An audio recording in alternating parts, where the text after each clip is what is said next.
Shrimati CK Jyothirmayi teacher, mini teacher, ഇവിടെ ഈ പരിപാടിയിൽ പങ്കുചേരാൻ എത്തിച്ചേർന്നിട്ടുള്ള സ്നേഹം നിറഞ്ഞ നാട്ടുകാരെ എവർക്കും എൻ്റെ വിനീതമായ കൂപ്പുകൈ.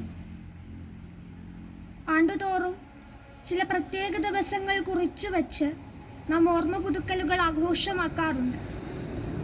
50 വർഷങ്ങൾക്ക് മുമ്പ് അങ്ങ് അമേരിക്കയിൽ ഉയർന്ന സ്ത്രീ ശബ്ദങ്ങളുടെ വിജയ പോരാട്ടങ്ങളെ ഓർമ്മപ്പെടുത്തിക്കൊണ്ട് കാലം വീണ്ടും ഒരു മാർച്ച് 8 എത്തി നിൽക്കുകയാണ്. പ്രിയമുള്ളവരെ, ഇന്ന് അന്താരാഷ്ട്ര വനിതാ ദിനം.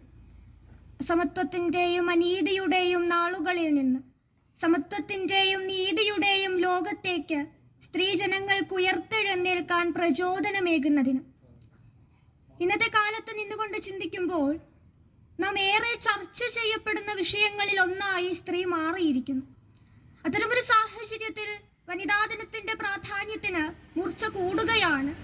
അതിന്റെ അഗ്രതലങ്ങൾ പരമാവധി എത്തിപ്പിടിക്കാൻ ശ്രമിച്ചുകൊണ്ട് ഈ വിഷയം ഇവിടെ അവതരിപ്പിക്കാൻ എനിക്ക് അവസരം നൽകിയ ചന്ദ്രൻ മാഷിനോടും ബംഗ്ലാവ് മെട്ട പൊതുജന വായനശാല ആൻഡ് ഗ്രന്ഥാലയം ഭാരവാഹികളോടുമുള്ള പ്രത്യേകം നന്ദിയും സ്നേഹവും ആദ്യം തന്നെ ഞാനിവിടെ രേഖപ്പെടുത്തിക്കൊള്ളട്ടെ. സ്റ്റാറ്റസുകളിലും പോസ്റ്റുകളിലുമാകെ ചിരിച്ചിരിക്കുന്ന സ്ത്രീകളുടെ ചിത്രത്തോടൊപ്പം ഹാപ്പി വിമൻസ് ഡേ എന്ന അടിക്കുറിപ്പോടുകൂടിയാകും ഇന്ന് പലരുടെയും ദിവസം ആരംഭിച്ചിട്ടുണ്ടാവുക. പക്ഷേ ഇന്നത്തെ ആഘോഷങ്ങളുടെ ചരിത്രഗാഥകൾക്ക് പുഞ്ചിരി പടരാൻ പ്രക്ഷോഭങ്ങൾ ഏറെ വേണ്ടി വന്നു, കഷ്ടതകൾ ഏറെ അനുഭവിക്കേണ്ടി വന്നു. എന്തുകൊണ്ടാണ് നാം മാർച്ച് 8 വനിതാ ദിനമായി ആഘോഷിക്കുന്നത്? പുറത്തിറങ്ങാനും മാറുമറയ്ക്കാനും വോട്ടു ചെയ്യാനും തുടങ്ങി സമരം ചെയ്ത് നേടിയെടുത്ത അവകാശങ്ങളുടെ ഒരു നീണ്ട നിര ഓരോ പെൺചരിത്രത്തിനും പിന്നിലുണ്ട്. തങ്ങളുടെ ജോലി സ്ഥലത്തെ സൗകര്യങ്ങളെ മെച്ചപ്പെടുത്താനും തങ്ങളുടെ ജീവിത സാഹചര്യങ്ങളെ മെച്ചപ്പെടുത്താനും വേണ്ടി സ്ത്രീകൾ നടത്തിയ പോരാട്ടത്തിന്റെയും വ്യവസായ കുത്തകകളുടെ മേൽ വരിച്ച ആധിപത്യത്തിന്റെയും ഓർമ്മപ്പെടുത്തലാണ്, ആധിപത്യത്തിനെതിരെ വരിച്ച വിജയത്തിന്റെയും ഓർമ്മപ്പെടുത്തലാണ് അന്താരാഷ്ട്ര വനിതാ ദിനം എന്ന് പറയുന്നത്. 1857 മാർച്ച് 8 ന്യൂയോർക്കിലെ വനിതകൾ നടത്തിയിട്ടുള്ള പ്രക്ഷോഭവും സമരവുമാണ് ഇത്തരത്തിലൊരു ദിവസത്തിന് തുടക്കം കുറിക്കുന്നത്. തുണിമില്ലുകളിൽ തൊഴിലെടുത്തിരുന്ന ആയിരക്കണക്കിന് സ്ത്രീകൾ തങ്ങളുടെ അതിദീർഘമായ തൊഴിൽ സമയത്തിനും കുറഞ്ഞ വേതനത്തിനും മുതലാളിത്തത്തിനെതിരെ വോട്ടു ചെയ്യാനുള്ള അവകാശത്തിനും വേണ്ടി ആദ്യമായി ശബ്ദമുയർത്തുകയുണ്ടായി.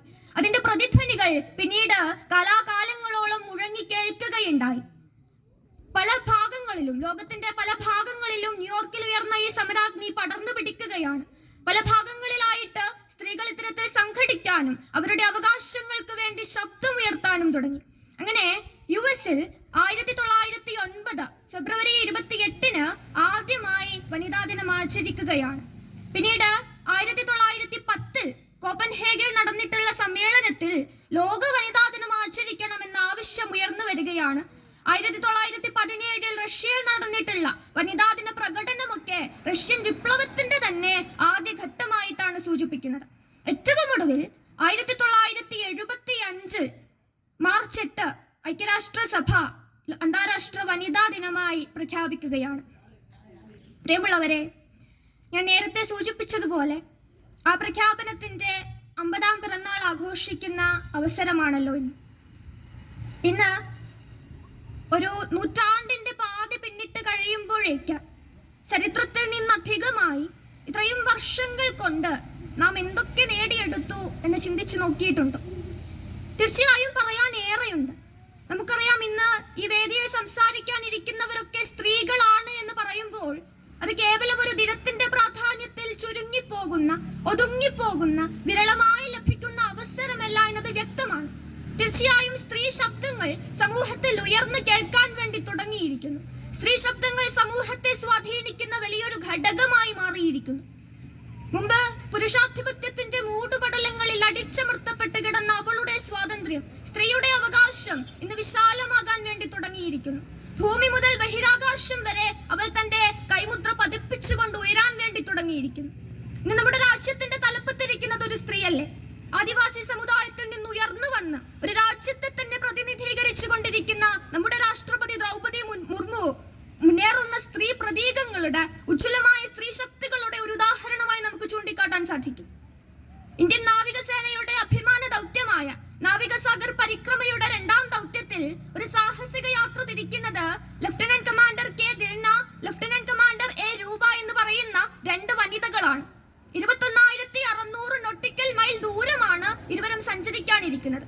നമ്മുടെ ലോകത്തിലെ തന്നെ ഏറ്റവും ദുഷ്കരമായ സമുദ്രമേഖലയായ ഡ്രേക്സ് പാസേജിലൂടെയും ഇരുവരും കടന്നു പോകുമെന്ന് പറയുമ്പോൾ അത് തീർച്ചയായും ഇവിടെയുള്ള സ്ത്രീജനങ്ങളുടെ സ്വപ്നങ്ങൾക്ക് ദൃഢമായ അടിത്തറ പാവുകയാണ്, പ്രചോദനമേവുകയാണ്.